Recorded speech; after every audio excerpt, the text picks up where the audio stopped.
azizalar, bugun mana bunday ajoyib tabiat qo'ynida joylashgan klinikaga keldik. Klinikamizda eng zo'r jihatlardan biri toza havoli joylarda joylashgan ekan. Tabiatlar juda ham zo'r. Klinikamizga kiramiz. Klinikamizga kirishida Al-Rashid Medical Reception joylashgan bu yerda. Kirishda shunday kutib oladi bizni, xudo xolasa. Bu yerda gullar hamda akvariumlar. Shogirdimiz akvarium tomosha qilyapti. Xo'sh, ichkari zonalar juda ham zo'r, xudo xolasa sharoitlar juda ham yaxshi qilingan. Xo'sh, endi mebellarni ko'rib chiqamiz. Xo'sh, klinikamizning ichkari xonalariga bemalol kelgan odamlar dam olish o'tirish uchun stulimiz neobishli holatda, xudo xolasa sifatlarga baho berib berishlar.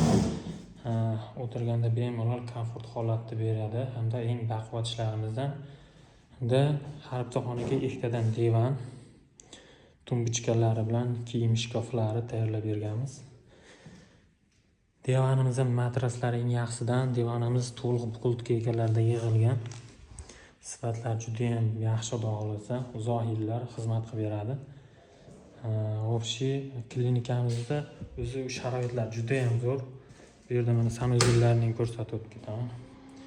Sanuzillar, dushlari, hamma yo'qni zo'r ishlab qo'yishgan. Shunga yarasha mebellarimiz ham xudo xolasa sifatlar juda ham zo'r. Bu yerda kiyimlarini bemalol ilib olish uchun vishilkali joyi hamda bu yoqda kiyim taklash uchun har bitta divanda tumbichkalar alohida bor narsalarni qo'yish uchun bemalol stulda o'tirib, bu yerdan tabiat tomosha qilib, xudo xolasa dam olib ketadigan joy bo'ldi. Xo'sh, shunaqangi mebellar kimgadir kerak bo'lsa, bemalol quyidagi raqamlarga qo'ng'iroq qilib, qo'shimcha ma'lumotlar olsangiz bo'ladi. Kanalimizga obuna bo'lib, like tugmalarini bosib qo'yishni unutmang. Hammaga rahmat.